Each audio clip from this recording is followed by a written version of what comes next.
Señor, toma control de este mensaje de principio a fin. Sé tú el que impartes, sé tú el que habla, sé tú el que trae la luz en todo lo que hemos de decir esta noche. Atamos a tu enemigo, todos los problemas técnicos, cualquier impedimento, cualquier cosa que quiera traer distracción para este mensaje, Señor, átalo, contrólalo.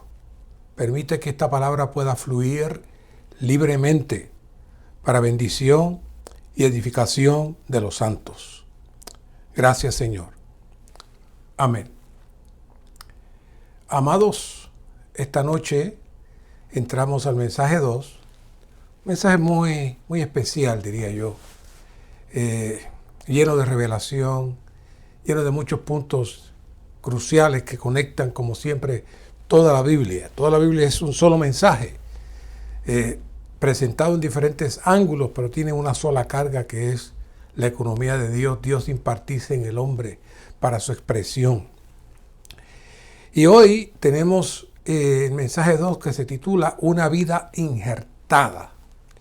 Vamos a entrar inmediatamente en los números romanos. Son 7 números romanos, aunque estaremos dando prioridad a este número romano 1, que casualmente en el bosquejo no aparece nada, pero lo vamos a rellenar completamente. Es básicamente todo el mensaje.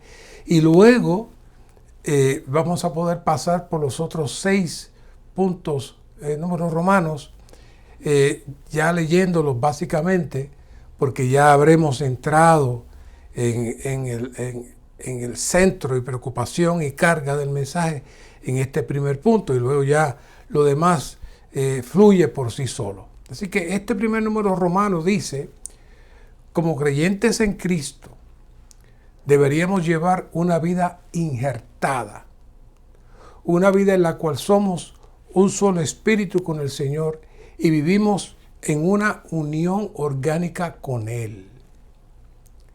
Así que este tema de este mensaje 2 es un tema misterioso, es profundo. Para eso preferimos entrar directamente a unos versos. La Biblia nos va a guiar, la Biblia nos va a dirigir y nos va a abrir la palabra. Así que vamos a estar metidos en diferentes versos hasta que tengamos la visión clara, el camino claro de la esencia de esta palabra, de una vida injertada. Por lo que primeramente veamos qué es el injerto, por qué fuimos injertados. Y para eso pues vamos a Romanos 11:17, donde comienza diciendo: pero si alguna de las ramas fueron desgajadas, y tú, siendo olivo silvestre, has sido injertado entre ellas, y viniste a ser copartícipe de la raíz de la grosura del olivo. Vamos a ir por parte en este versículo. Vamos a trabajar primero con las ramas desgajadas, luego vamos a trabajar con el olivo silvestre, y luego trabajaremos un poco con la grosura del olivo. Hay mucho que cortar aquí. No tengo prisa, no quiero correr. Hay mucha revelación aquí en esta palabra, y no solamente quiero explicarles lo que es el injerto. Yo quiero que ustedes puedan ver la carga de Dios de por qué traer este asunto del injerto. ¿Qué son las ramas desgajadas? Las ramas desgajadas es el pueblo de Israel. Y el pueblo de Israel fue elegido por Dios. Y vamos a Éxodo 32:12, vemos donde dice que Abraham le está recordando a Dios la promesa. ¿Se acuerda cuando el hermano de él se iban a encontrar y él oró con Dios, recordándole? Dice: pero tú has dicho, ciertamente yo te haré bien y haré que tu descendencia sea como la arena del mar, que no se puede contar por la multitud. En otras palabras, tú me tienes que proteger a mí, porque tú me diste una promesa de que mi descendencia sería como la arena del mar. Y luego vemos en Levítico 26:12 que dice: andaré entre vosotros y seré vuestro Dios, y vosotros seréis mi pueblo. Es decir, que Dios, en estos versos del Antiguo Testamento, nos muestra que Dios estableció una relación especial con un pueblo. Y este es el pueblo de Israel. Y Dios quería tener este pueblo como modelo en la tierra para su expresión y para su deseo. Por eso, después de todo lo que es la salida de Egipto, las altas y las bajas y los problemas que hubo en ese proceso, vemos en Éxodo 19 que Dios quiere establecer un pacto especial con su pueblo. Esto muchas veces no lo tocamos, yo lo he tocado varias veces, aquellos que me han escuchado antes, pero esto es algo muy sensible, muy especial. Y lo que se presenta aquí en Éxodo 19:5, y entonces Dios da la clave aquí, dice: ahora pues, si en verdad obedecéis mi voz y guardáis mi pacto, estas dos cosas no las pasen por alto. Solamente las escuchamos y ya, yo sé, no. Obedecéis mi voz, no dice mis mandamientos, no dice las tablas de la ley, dice obedecéis mi voz, número 1. Número 2, guardáis mi pacto. Y ese pacto todavía no estaban las tablas, todavía no estaban los 10 mandamientos. ¿De qué pacto está hablando el Señor? Es un pacto entre Él y su esposa. Dios quiere tener una relación de esposo con el pueblo de Israel, pero quiere hacer un pacto con ella.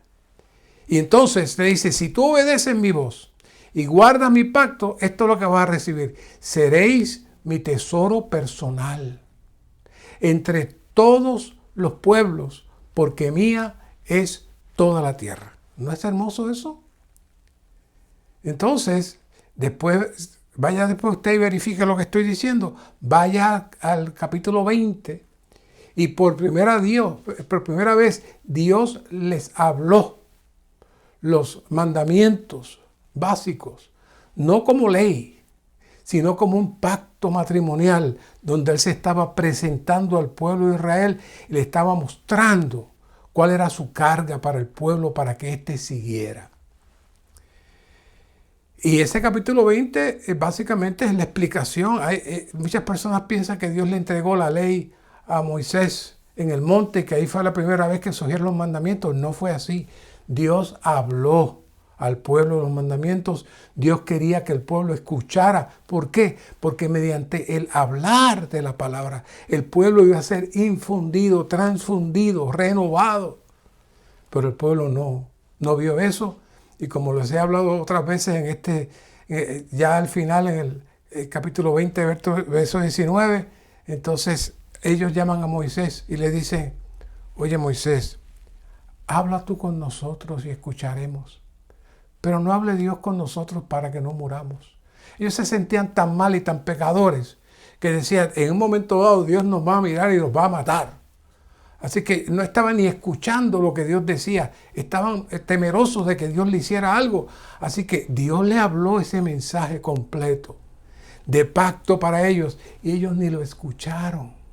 Solamente estaban asustados y entonces pronuncian para mí una maldición cuando dice: habla tú con nosotros y escucharemos, pero no hable Dios con nosotros.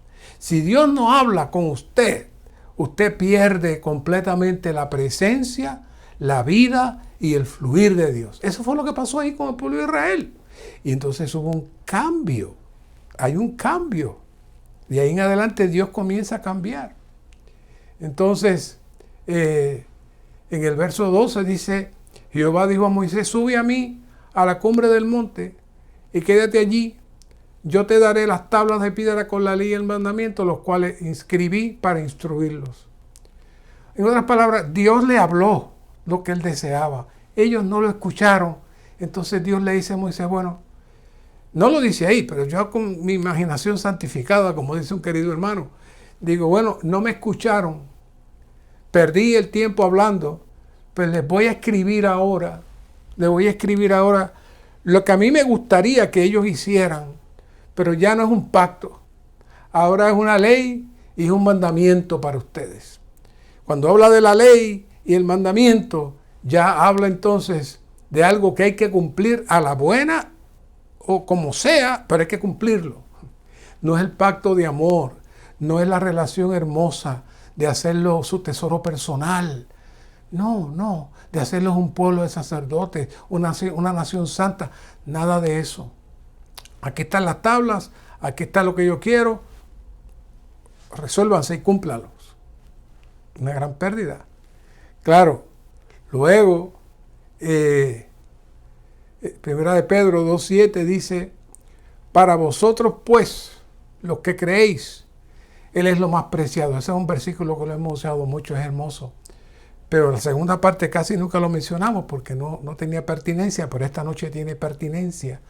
Pero para los que no creen, la piedra que los edificadores desecharon ha venido a ser la cabeza del ángulo y piedra de tropiezo y roca de escándalos. Y mira lo que termina, porque tropiezan en la palabra, siendo desobedientes, para lo cual fueron también puestos. Es decir, que por la palabra tropiezan. Y esta roca viene a ser una piedra de tropiezo contra el pueblo de Israel por su desobediencia. Y por eso vemos en Romanos 9:31 que dice, mas Israel, que iba tras una ley de justicia, no la alcanzó. Hay un mensaje que tengo pendiente de hace ya mucho tiempo con relación a este asunto de la justicia. A ver si el Señor nos da la gracia de traerlo alguno de estos días, pero la justicia es la base del trono de Dios, es la base de la vida de iglesia, es la base del reino de Dios y es la base para medirnos en el día del juicio. Así que hay que saber bien a qué se refiere el Señor con este asunto de la justicia, que comienza Dios tratando de que el pueblo de Israel entre en el orden de su justicia, no mediante una ley, sino mediante el suplir de la palabra. Pero entonces Dios le da la ley y ellos tratan de cumplir la ley para ser justos, pero no lo alcanzan. Nadie puede alcanzarlo. Romanos 9:32, ¿por qué? Porque iban tras ella no por fe, sino como por obras, tropezaron en la piedra de tropiezo. Otra vez, sé que trataron de moverse, básicamente por obras, por su fuerza. Hasta el día de hoy está así. Todavía siguen, no la alcanzan. Y la misma palabra se convierte en piedra de tropiezo. Así que el pueblo de Israel perdió una oportunidad maravillosa en Éxodo 19, donde Dios estaba listo para infundirlo con su palabra. No de la ley, sino de su pacto. No de la ley, sino de su pacto. La ley es para guardarse y el pacto es para disfrutarse. La ley se guarda en temor para juicio, pero el pacto se recibe para producir un cambio interno metabólico mediante una relación de amor y disfrute entre dos. Esa era la diferencia de lo que Dios quería hacer allí en Éxodo 19 con el pueblo de Israel. Así que hoy todo el mundo todavía sigue mirando los mandamientos escritos, pero nadie menciona Éxodo 19, donde Dios habló a su pueblo. Así que eso a breve presentación es la base para que estas ramas, que son el pueblo de Israel, fueran desgajadas, es decir, sacadas del tronco, sacadas del Dios triuno. Y entonces en el 17 dice algo interesante. Y tú, siendo olivo silvestre, has sido injertado entre ellas y viniste a ser copartícipe de la raíz de la grosura del olivo. ¡Qué maravilla! Desde que recibí al Señor estoy leyendo este versículo. Y aún con poquita revelación, lo repetía y lo repetía, porque yo sabía que estaba lleno de riquezas, y ciertamente lo está. Así que todos los versos anteriores nos muestran cómo el pueblo de Israel, después de haber sido seleccionado por Dios como su pueblo, como su tesoro personal, se convirtió en ramas desgajadas. Ese es el problema. Y entonces, Dios tiene que voltearse hacia un olivo silvestre. No un olivo cultivado, sino un olivo silvestre. Para entonces injertarlo en la raíz o en el tronco. Claro, las raíces están conectadas, las ramas están conectadas al tronco. Y de las ramas es que surge el injerto. Pero eso vamos a hablar más adelante. ¿Cómo funciona? Bueno, Romanos 11:24 dice, porque si tú fuiste cortado del que por naturaleza es olivo silvestre, y contra naturaleza fuiste injertado en el olivo cultivado, ¿cuánto más estos, que son las ramas naturales, podrán volverse a injertar? Dios le está, este no es el tema, pero Pablo está advirtiendo, no se jacten, no rechacen al pueblo de Israel, porque ellos estaban, eran las ramas originales. Nosotros fuimos injertados. Un injerto entre olivo silvestre y olivo cultivado. Así que no se jacten, porque en un futuro ellos, el remanente, dice, va a ser reinjertado nuevamente. Pero la clave es que aquí hay dos. Uno que era parte del tronco, fue lo que quise decir originalmente, como ramas, estaban parte del tronco, y otros que van a ser injertados, Vamos a hablar más adelante de cómo se hace ese injerto, pero esa es la base. Romanos 11:24 nos dice que la frase contra naturaleza fuiste injertados. Y lo que está diciendo aquí es que Pablo utiliza esta metáfora de injertar ramas para explicar cómo los gentiles, los no judíos, han sido incorporados en el pueblo de Dios que originalmente era el pueblo de Israel.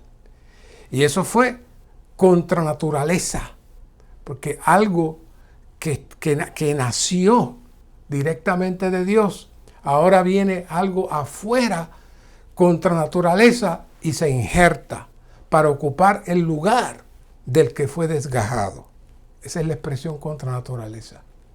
Ahora, hay una nota aquí, en la palabra injertado, aquí en Romanos, que la vamos a trabajar ahora y lo vamos a estar recordando, porque es una palabra con mucha revelación. Dice, el injerto produce una unión orgánica. Y esta frase es importante. No es cambiar una vida pobre por una vida mejor, sino unir dos vidas, de modo que se mezclen en una sola vida y un solo vivir. Esto sucede cuando dos vidas semejantes pero diferentes pasan por la muerte. La muerte es el corte y la resurrección es el crecimiento. Esto representa nuestra unión con Cristo. Entonces, ¿quién es el olivo silvestre? ¿De dónde sale el olivo silvestre? Yo hice esta pregunta a varias personas y hubo diferentes respuestas. Unos dijeron, eso éramos nosotros cuando éramos pecadores, que no valíamos nada y fuimos injertados para hacer entonces recibir la savia. Otros, no, eso se refiere a los gentiles antes de que fueran bendecidos y fueron metidos ahí. Pero si miramos bien lo que dice aquí Brother Lee, el hermano dice, produce una unión orgánica. No es cambiar una vida pobre por una vida mejor, sino unir dos vidas. Así que, visto desde esa manera, no podemos hablar de personas inconversas, no podemos hablar de personas no aptas, sino que hay dos vidas que se van a unir. Hay una que está más rica que otra, pero no es que la otra sea inservible. Por eso se le llama olivo, el olivo silvestre, pero es olivo. Es decir, produce aceite. Entonces, ¿quiénes son esos olivos silvestres? Romanos 9:23. Para dar a conocer las riquezas de su gloria sobre los vasos de misericordia que Él preparó de antemano para gloria. Ese olivo silvestre son vasos de misericordia que Él preparó de antemano para gloria. Y sigue el versículo. A saber, nosotros, los cuales también ha llamado no solo entre los judíos, sino también entre los gentiles. Y dice, como también en Oseas dice, llamaré pueblo mío al que no era mi pueblo y a la no amada, amada. Quiere decir que ese olivo silvestre, sí, es silvestre en términos de su madurez, de su crecimiento, de su finura, pero así es que lo ve Dios, ese olivo silvestre. Dice, y en el lugar donde se les dijo, vosotros no sois mi pueblo mío, allí serán llamados hijos del Dios viviente. Así que mucho cuidado cuando defina este olivo silvestre, hijos del Dios viviente. Y en el 27, también Isaías clama tocante a Israel, aunque sea el número de los hijos de Israel como la arena del mar, tan solo el remanente será salvo. Quiere decir que en Israel hay un pequeño remanente que será salvo, pero este olivo silvestre va a ocupar el lugar de Israel. Este olivo silvestre va a llenar las expectativas de Dios. Primera de Pedro 2:9 dice, y aquí Pedro rescata otra vez Éxodo 19 para aplicarlo ahora a la iglesia, a estos olivos silvestres. Por eso que dice aquí, mas vosotros sois un linaje escogido, un real sacerdocio, una nación santa, pueblo adquirido para posesión de Dios, a fin de que anunciéis las virtudes de aquel que os llamó de las tinieblas a su luz admirable. Sí, estábamos en las tinieblas, pero Él nos llamó a su luz admirable. ¿Por qué? Porque éramos un pueblo escogido. Fue un pueblo que Dios predestinó para gloria y para honra. Que estábamos todavía sin madurar, que estábamos silvestres, sí, claro que sí, pero Dios lo llama. Por eso dice aquí, 1 de Pedro 2:10, vosotros que en otro tiempo no erais pueblo, pero que ahora sois pueblo de Dios, en otro tiempo no se os había concedido misericordia, pero que ahora se os ha concedido misericordia. ¿No es maravilloso? Así que esto armoniza con la definición que el ministerio presenta, y esta es una definición externa, no es del ministerio, pero es muy similar a lo que el ministerio trae. Se la voy a leer. Dice, la idea es combinar lo mejor de ambas plantas. Por ejemplo, puedes querer una planta que produzca frutas de alta calidad. Ahí va, ese es el injerto. Y que tenga un sistema de raíces fuerte y resistente. Ese se le llama el portainjerto.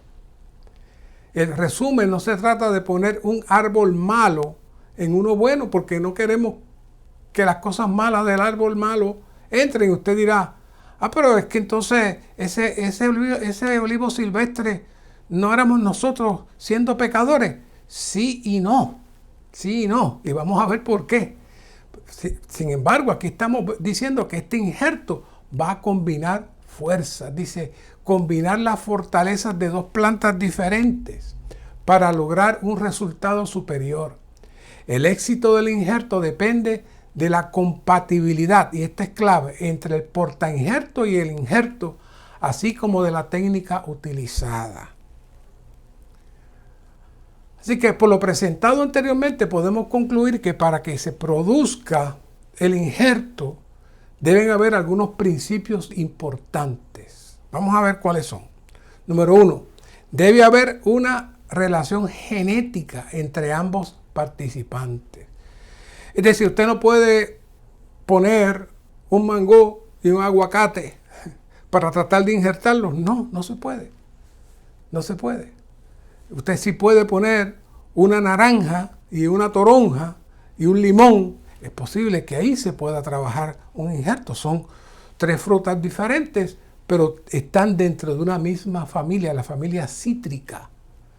Entonces, espiritualmente hablando, tiene que haber una relación genética. Entonces, ¿qué relación genética había entre los gentiles perdidos y Cristo para entrar a este injerto? Ya mismo le contesto. Punto 2. Debe haber un valor mutuo entre ambas partes, aunque uno solo será más rico que el otro y eventualmente fusionarán ambas capacidades para producir una sola expresión combinada, pero sin desaparecer completamente ninguno de los dos que participan. No se van a sustituir las vidas, no van a desaparecer las vidas, se van a fusionar y se van a enriquecer. Como dice la nota, no es cambiar una vida pobre por una vida mejor. Esto es Brother Lee. Sino unir 2 vidas de modo que se mezclen en una sola vida y un solo vivir. Lo que implica que el olivo silvestre no es algo malo o enfermo, sino poco desarrollado y más débil. Es un olivo, pero silvestre. Tiene la capacidad de generar aceite, y el aceite es tipo del espíritu. Por lo que vemos la definición, vemos que este proceso de 2 vidas que se juntan con características similares para enriquecerse y producir una sola vida, se ve claramente aquí. Ahora bien, ¿cuándo ocurre el injerto? Espiritualmente hablando, por supuesto. Romanos 6, 4 y 5. Hemos sido pues sepultados juntamente con Él en su muerte por el bautismo, a fin de que como Cristo resucitó de los muertos por la gloria del Padre, así también nosotros andemos en novedad de vida. Y aquí viene lo otro que está esperando. Porque si siendo injertados en Él, hemos crecido juntamente con Él en la semejanza de su muerte, ciertamente también lo seremos en la semejanza de su resurrección. No podemos separar Romanos 6.5 de Romanos 6.4. Romanos 6.4 está hablando de que fuimos sepultados juntamente con Él en su muerte por el bautismo. Y Romanos 6.5 está diciendo que fuimos injertados. Así que si unimos los 2 versículos, podemos concluir que el injerto se da en el bautismo. Otro aspecto maravilloso que no habíamos visto de la importancia del bautismo. Ahora, ¿cuándo se efectúa el injerto? Ya sabemos que en el bautismo. Ahora, ¿por qué? Porque hemos sido sepultados juntamente con Él en su muerte por el bautismo, y ese proceso de ser sepultados en el verso 5, como vimos, se llama el injerto porque nos entra en la semejanza de su muerte, y ahí está el corte para participar también de su resurrección. Cristo es el olivo y es cortado, Él es el porta injerto. Ahora, vea este versículo que lo hemos usado tantas veces, Marcos 16:16. El que crea y sea bautizado será salvo, mas el que no crea será condenado. Ahora, con esta nueva perspectiva, podemos comprender el énfasis de estos 2 pasos que tantas veces hemos usado para predicar el Evangelio. ¿Qué sucede en el primer paso? El que crea. En este momento, antes de creer, éramos partes de otra vid. ¿Sabe? El Señor menciona, yo soy la vid verdadera. ¿Sabe por qué Él tiene que decir que Él es la vid verdadera? Porque Él sabe que hay otra vid que no es verdadera. Y en Apocalipsis 14 y 18 habla de la vid de la tierra. En ese versículo dice, en la Biblia los judíos son comparados con la higuera. Los creyentes son comparados con el trigo. y los gentiles malvados con la vid, la cual es una falsificación de la vid verdadera que se compone de Cristo y sus miembros. El trigo está maduro cuando toda el agua contenida en los granos se seca, mientras que las uvas están maduras cuando están llenas de agua. Bien maduras indica que los gentiles representados por la vid están totalmente llenos de su pecado y que la hora de su juicio ha llegado. Así que, ¿qué sucede? Éramos parte de esa vid de la tierra que estaba llena de pecado, pero hubo un cambio. ¿Cuándo? Romanos 10:10, cuando dice, porque en el corazón se cree para justicia y con la boca se confiesa para salvación. Porque todo aquel que invoque el nombre del Señor será salvo. Así que conforme a este principio, cuando se invoca de manera genuina, creyendo para justicia y confesando para salvación, ¿qué? Somos salvos. ¿Salvos de qué? Salvos de la falsa vid de la tierra. Y al recibir la vida divina, venimos a ser ¿qué? El olivo silvestre. Porque aunque ahora tenemos la vida divina dentro de nosotros, todavía necesitamos ser injertados para que el fluir de Dios fluya en nosotros. Tenemos la vida divina, pero de manera cruda y sin procesar. Por eso, hay que ser muy cuidadoso cuando predicamos el Evangelio en la calle. Invoca el nombre del Señor, recibe al Señor y vete. Porque lo ideal es que podamos darle seguimiento a esa persona para que pueda consumar los 2 pasos de creer y ser bautizado. ¿Por qué? Porque cuando el bautismo se efectúa creyendo, primeramente el que bautiza cree que está entrando a esta persona a participar de la muerte de Cristo. Y fíjate que dije que el que bautiza crea. Hay personas que a veces dicen, no, que bautiza, venga acá, que venga el hermano, que venga el papá, que venga el vecino, venga, bautízala. No se ha suelto en eso. Los que bautizan tienen que creer en lo que está sucediendo para que haya un peso en ese bautismo.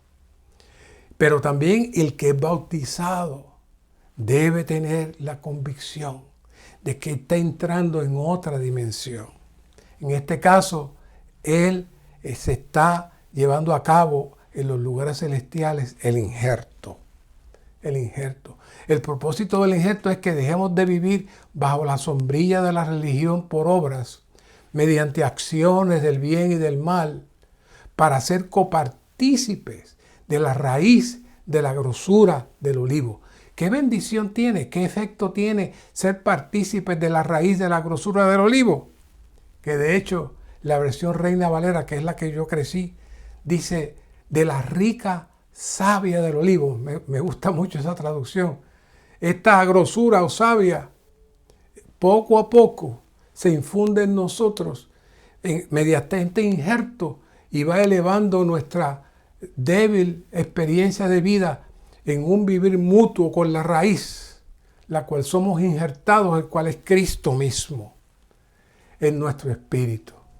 Y ese fluir de vida va transformándonos y nos va llevando adelante. Por eso se consuma Gálatas 6:15 y 16, cuando dice, porque ni la circuncisión vale nada, ni la incircuncisión, sino una nueva creación.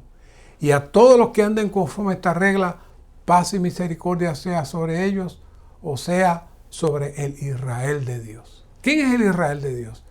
Los que han sido injertados. El Israel de Dios son la vid verdadera. El Israel de Dios ahora viene a ser el olivo cultivado. Nosotros estamos siendo ese olivo cultivado. Es curioso que al final de los tiempos va a venir Elías y Moisés a predicar el Evangelio, y en la Biblia le llama los 2 olivos. ¿Por qué? Porque ellos están llenos de aceite, están llenos del Espíritu y han sido infundidos completamente de Cristo mismo. Así que hoy, mediante este injerto, venimos a ser el Israel de Dios, de esta infusión de vida. La meta de este injerto es que vengamos a formar parte de la vid verdadera presentada en Juan 15:4. ¿Qué dice Juan 15:4? Permaneced en mí y yo en vosotros, como el pámpano no puede llevar fruto por sí mismo si no permanece en la vid, así tampoco vosotros si no permanecéis en mí. Ese es el organismo del Dios triuno, el cuerpo de Cristo. Esa maravillosa revelación de la mezcla de las ramas con el tronco, que hay un fluir de vida, y ese fluir de vida le suple a las ramas para que el fruto salga, es lo que el hermano Lee llama el organismo del Dios triuno. Pero ese organismo del Dios triuno se da mediante el injerto de los gentiles que contra naturaleza son sacados de la falsa vid y puestos ahora para entrar en la vid verdadera y también venir a ser el olivo cultivado. ¿No es maravilloso? Pero el propósito de esto es que podamos disfrutar cada día el fluir de esa vida. ¿Saben? Desde que llegamos, los que hemos llegado, que hemos sido cristianos desde muy jovencitos y hemos estado en diferentes lugares, yo fui un católico, claro está, como la mayoría de todos los hispanos, era un jovencito, un niño que mi mami me llevaba a la misa, yo no sabía de lo que estaba pasando. Luego me matriculé en un colegio católico y allí pues yo respetaba a los curas y a las monjas y a las misas, yo no sabía nada. Pero siempre tenía un anhelo por Dios. Pero toda la carga es pórtate bien, no hagas nada malo. ¿Saben? Esa pequeña exhortación que le decimos a nuestros niños se convierte en un gran peso, porque el hombre crece, madura, y aun cuando recibe al Señor y se sale del catolicismo, sigue dentro de sí con ese peso de querer hacer las cosas bien. Y cada vez que falla, dice, yo no sé qué me pasa. Recientemente una querida hermana me dice, mi esposo me dice que pierde el temperamento muy rápido. Y dice, él quiere darse al Señor, él quiere, pero cuando pasa cualquier cosa en la carretera, pierde el temperamento y no sabe qué hacer. Bueno, es que todavía estamos luchando con nuestra fuerza natural. Estamos como el pueblo de Israel, siguiendo la justicia de la ley. Nosotros creamos nuestras propias leyes y entonces no las podemos cumplir. ¿Y cuál es la respuesta? Entrar en el disfrute de la vida. Entrar en el disfrute del olivo. Hay un fluir de vida que necesitamos buscarlo cada día, 24 horas, constantemente. En el mensaje pasado finalizamos hablando de los procesos de Dios mediante la disciplina. La disciplina nos forza, nos entra en la caja de poder meternos en Dios, buscar a Dios, clamar a Dios y disfrutar a Dios. Pero lo ideal es que no tengamos que estar siempre en la disciplina. Lo ideal es que de manera espontánea, cada día busquemos al Señor, entremos en Él, lo disfrutemos en Él y que esta rica savia, que la grosura fluya en nosotros y esta vida divina de este Cristo perfecto y maravilloso que vivió una vida de hombre, ahora se mezcla con nosotros. Nuestra vida débil de hombre se mezcla con la vida divina de Dios y ahora nuestras debilidades Dios las fortalece y ahora Él va a utilizar esta vida junto con su vida para producir una sola vida para su gloria. Ese es un injerto maravilloso, un injerto maravilloso. Llevo 40 minutos hablando de esto, así que ahora nos vamos a circunscribir el resto del mensaje, que no va a ser muy largo, para tocar los próximos 6 números romanos y abundar en lo que ya estamos hablando. Por ejemplo, número romano 2 dice, la Biblia revela que la relación que Dios desea tener con el hombre consiste en que él y el hombre lleguen a ser uno. Para eso es el injerto. Para eso es el injerto. Para que Dios pueda fluir y pueda hacerse uno con nosotros. Que podamos participar de una vida más elevada. y podemos llegar a ser una sola vida con Él. No es una vida reemplazada, sino una vida mezclada. Una vida mezclada. El punto 2 aquí dice, esta unidad es una unión orgánica, una unión en vida, una vida injertada. Hermano, cada vez que usted se sienta deprimido, cada vez que usted se siente impotente, diga, un momento, yo he sido injertado. Ojo, dentro de mí está el potencial para que la rica savia del olivo o la grosura fluya en mí, que es la vida divina, que es la vida de Cristo, y las experiencias de Cristo como hombre se hagan experiencias reales en mí. Señor, fluye en mí, fluye en mí. Número Romanos 3. Al realizarse un injerto, y aquí se repite, por eso quería traerle aquella explicación completa, porque ahora repasamos. Al realizarse un injerto, dos vidas similares son unidas y después crecen conjuntamente. Por eso les traje la explicación del olivo silvestre, porque tenemos unos conceptos equivocados y vemos que los olivos silvestres es algo malo, es algo diabólico, que somos nosotros en el mundo, no valemos nada. No. Cuando usted cree, usted viene a hacer ese olivo silvestre. Sigue siendo silvestre, pero porque todavía le falta el injerto. El injerto mediante el bautismo para participar de la muerte y la resurrección de Cristo. Así que si el que me está escuchando recibió al Señor pero no se ha bautizado, vaya donde los ancianos de su iglesia y dígale, hermano, yo quiero que alguien con una visión clara de lo que es el bautismo me bautice, porque yo quiero entrar en este injerto. Puedo ser salvo, pero cuando Cristo venga me va a decir, lamentablemente no participaste del injerto, lo cual continuaste siendo un hombre natural en tu mente. Lamentablemente aún en la iglesia podemos encontrar queridos santos que aman al Señor, que leen la Biblia, pero se resisten a que el injerto haga su trabajo. Y siguen siendo ellos, no son Cristo. Siguen siendo ellos. No hay nada de la vida injertada. Ellos ahora pueden citar la Biblia, ellos ahora pueden predicarle a una persona, pero tienen el mismo temperamento, ofenden igual, no tienen sensibilidad para los débiles. Entonces, ¿qué es eso? Ese no es Cristo. Es que esa persona necesita participar del injerto. Y me dirá, es que yo fui bautizado. Bueno, eso no te garantiza.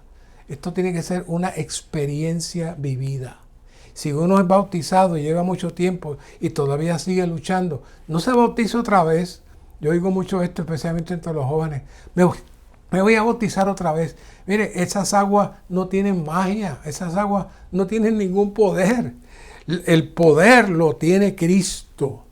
Lo que necesitamos es arrepentirnos una vez más, profundamente, y soltar todas aquellas ataduras que tenemos y descubrir cuál es nuestro pecado. ¿Saben? Lo hemos hablado muchas veces.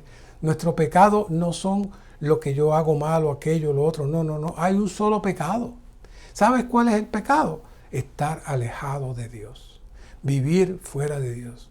Tener mi mente fuera de Dios. Mi pensamiento fuera de Dios. Mi deseo fuera de Dios. Ese es el pecado. Y ese pecado produce muchos otros pecados. Por eso, si usted todavía está luchando con pecados, está luchando con esto, está luchando con lo otro, usted necesita la experiencia del injerto para que la rica savia del olivo, la grosura de este olivo, fluya en usted y lo sature completamente.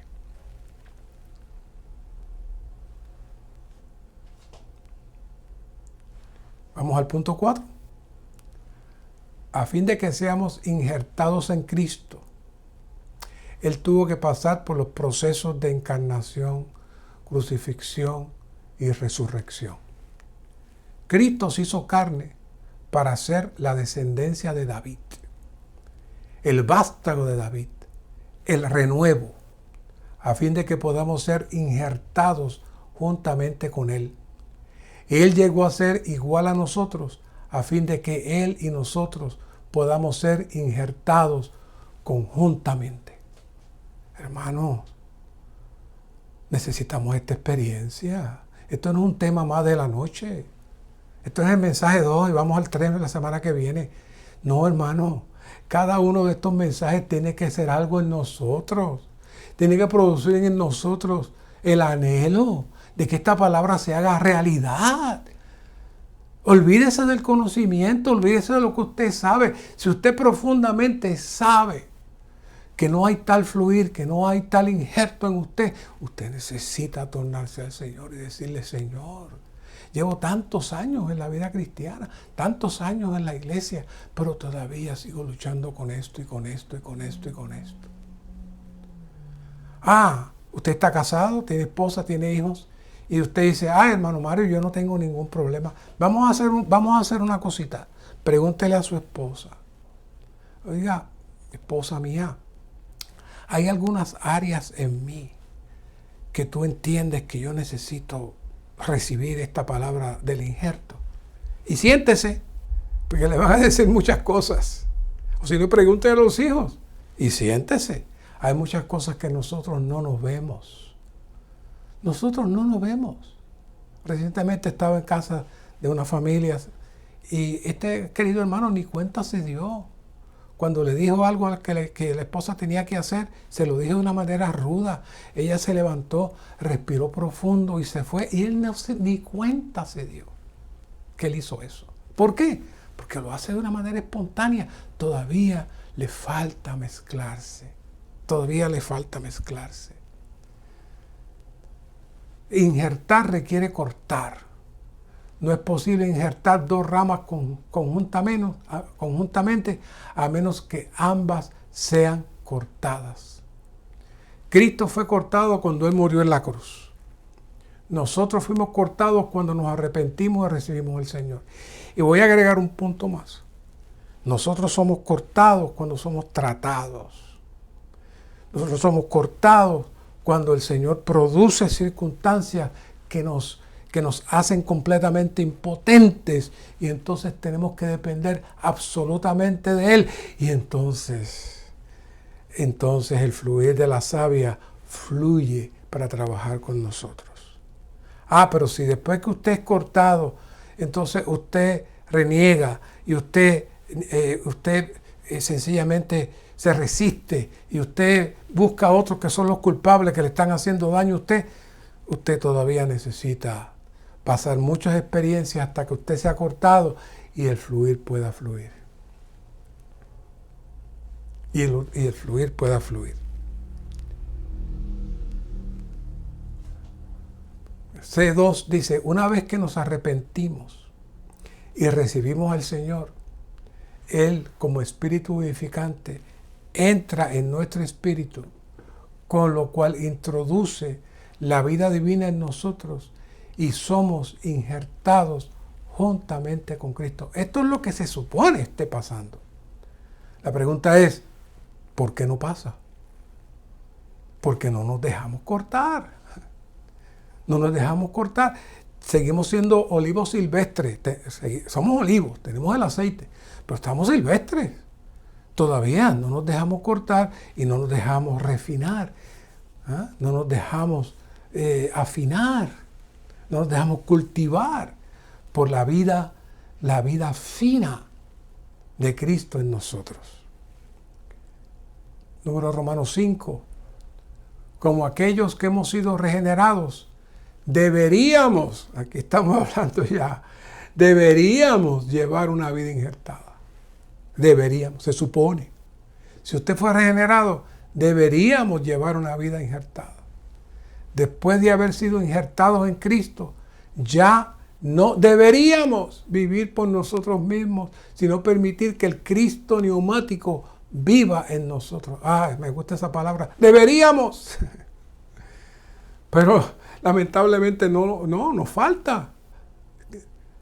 Muéstreme sus debilidades y es un solo problema. Usted todavía no ha permitido que Cristo se injerte y que Cristo fluya en usted. Ya no deberíamos vivir por nuestra carne, ni por nuestro ser natural.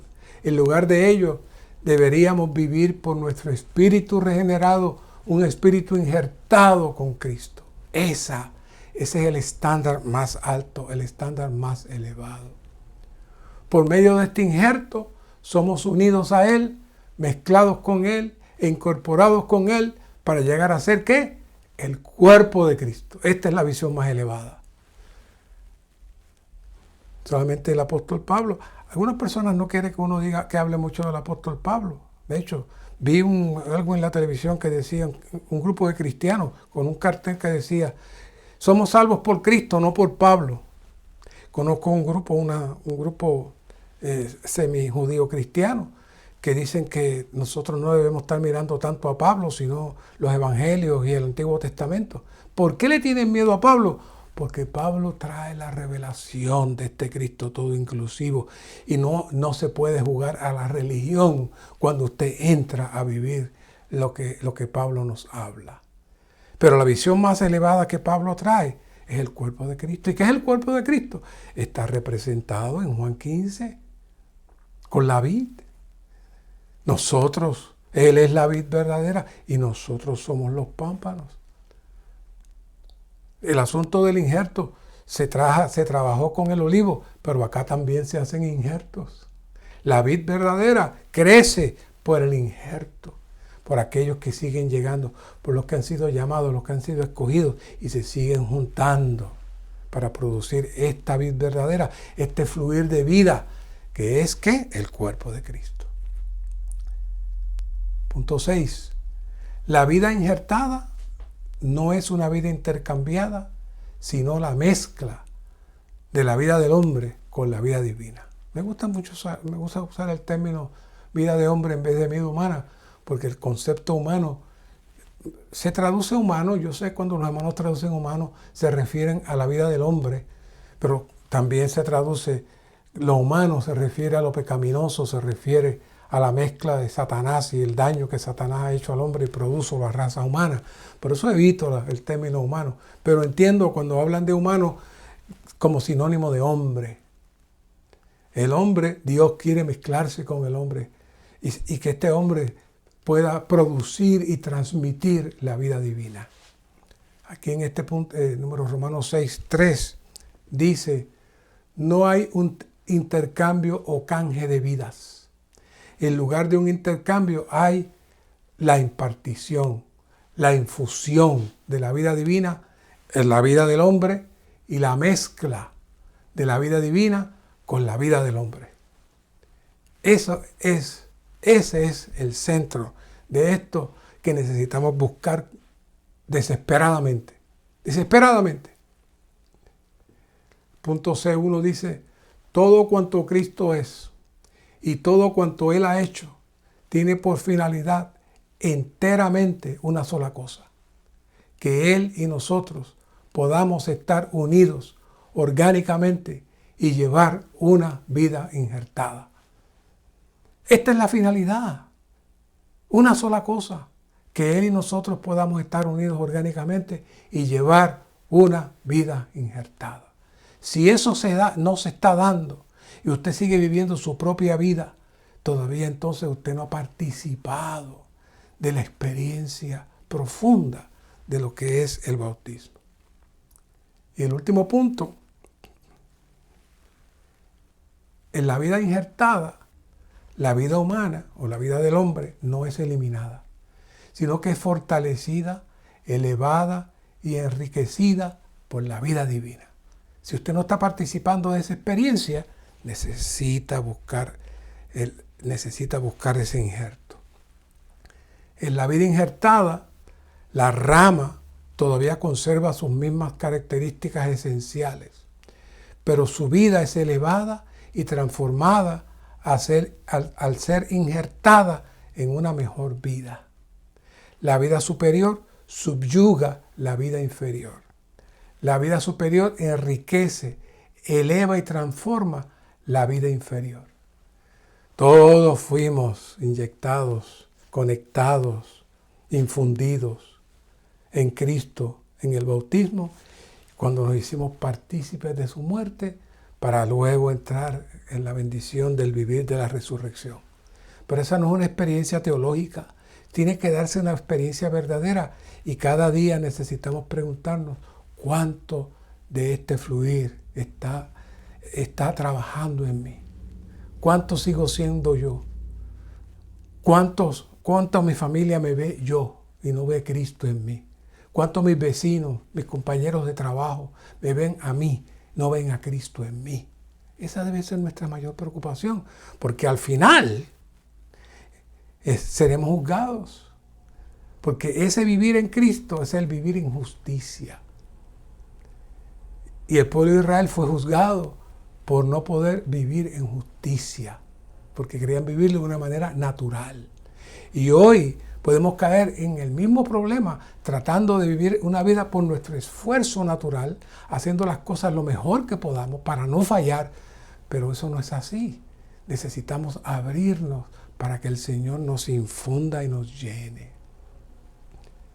En la vida injertada, la vida divina resucita la creación original de Dios. Me gusta eso. Oiga, en la vida injertada, la vida divina resucita la creación original de Dios.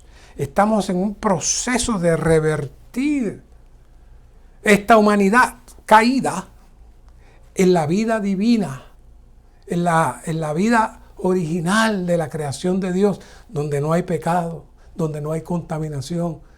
Es poderoso ese proceso del injerto. En vez de abandonar su creación, Dios la reclamará. Oiga, en vez de abandonar su creación, Dios la reclamará. Eso es un pensamiento nuevo. Siempre pensamos, bueno, en la cruz el Señor nos mata, nos desaparece, no nos quiere. Bueno, nuestro viejo hombre muere, pero sin embargo, yo como persona, Dios va a reclamarte a ti porque te necesita a ti como persona. Pero Él no quiere que tú vivas en tu vieja creación, sino en la nueva creación. Dios tiene la intención de introducir todos los aspectos de nuestro ser en la resurrección, pero sigue siendo tú. A medida que la vida divina desecha las cosas negativas, ella obra para resucitar la creación original de Dios. De este modo, nuestras funciones originales, las funciones que nos fueron dadas en la creación, son restauradas, fortalecidas y enriquecidas. Me gustaría trabajar un mensaje completo solamente en estos puntos de la creación original de Dios y la operación de Adán antes de la caída. Sería maravilloso. Dios quiere restaurar eso. Nuestras facultades que han sido resucitadas y elevadas reciben el suministro de la riqueza de Cristo. Por medio de tal suministro somos renovados en nuestra mente, parte emotiva y voluntad. En esta vida injertada, la vida divina satura todo nuestro ser, todo nuestro ser. Las riquezas de Cristo nos saturan y nos transforman. Por medio de esta saturación de la vida divina, somos conformados a la imagen de Cristo. Ese es el efecto de ¿qué? De este injerto. No es un asunto teológico que usted lo entienda. Necesitamos disfrutarlo, necesitamos experimentarlo. Señor, una vez más venimos a ti para que esta palabra, este mensaje, no sea un mensaje más, no sea una doctrina más. Oh, Señor, estremécenos, llámanos, para que podamos dar la vuelta, arrepentirnos profundamente y comenzar a participar de ti como el suplir de vida en este injerto maravilloso en el cual tú nos has introducido. Gracias, Señor. Amén.